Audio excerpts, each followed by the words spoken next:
পাথর প্রতিমায় বাজি বিস্ফোরণের ঘটনার পর মহেশতলায় তৎপর পুলিশ। নুঙ্গিতে করা হলো মাইকিং। পাথর প্রতিমার ঢোলাহাটে বাজি বিস্ফোরণ কাণ্ডে মৃত্যু হলো এখনো পর্যন্ত 8 জনের, আহত হয়েছে আরও বেশ কয়েকজন।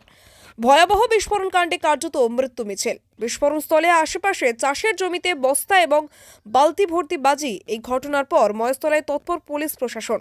পাথর প্রতিমার ওই ঘটনার পর আজই মহেশতলা থানা এলাকায় নুঙ্গিতে মাইকিং করা হলো পুলিশের পক্ষ থেকে।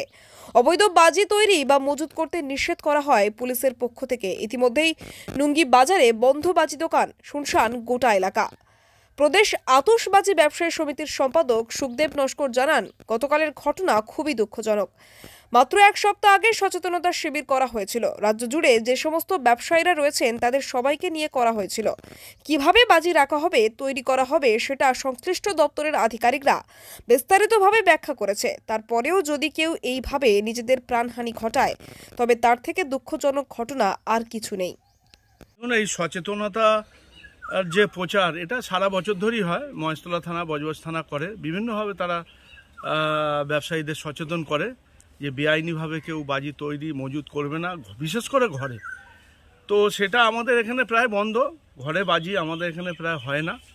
এবং গতকালের ঘটনা খুবই দুঃখজনক।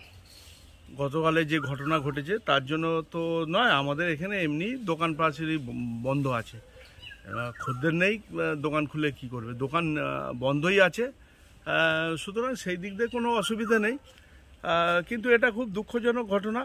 আমরা জানেন আপনারা যে এক সপ্তাহ আগে আমরা সচেতনতা শিবির করেছি সমস্ত বেঙ্গল জুড়ে যে সমস্ত ব্যবসায়ীরা আছে তাদের সবাইকেই নিয়ে, এবং প্রত্যেককে বলে দিচ্ছি কিভাবে কি বাজি রাখবে, কিভাবে কি বাজি তৈরি করবে, কিভাবে কি বাজি স্টোর করবে।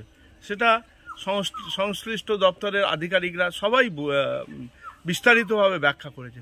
তারপরেও যদি কেউ এইভাবে করে, নিজের জীবন প্রাণহানি ঘটায়, তো সে তার চেয়ে দুঃখজনক ঘটনা কিছু না। হ্যাঁ, মাইক কোথায়? কোন কোন এরিয়া? ফুটখালিয়া, মহেশতলা, বজবজ মহেশতলা। আচ্ছা, এটা কি আপনাদের বাজি এলাকা? বাজি এলাকা। সকাল থেকে প্রশাসন যে মাইকিং করছে, কতটা আতঙ্কিত আপনারা? না, আতঙ্কিত আমরা অনেকটাই, কারণ এই যা প্রচণ্ড গরম, এই গরমে মানুষের সহ্য করা মুশকিল আছে। এই যে প্রশাসনের পক্ষ থেকে যে মাইকিং করাচ্ছে, কতটা সুবিধা হবে আপনাদের? সুবিধা অনেকটাই আছে, ভালো। আপনার নাম? মহেশতলা থেকে শেখ সাইফুদ্দিনের রিপোর্ট, ডিএন নিউজ বাংলা।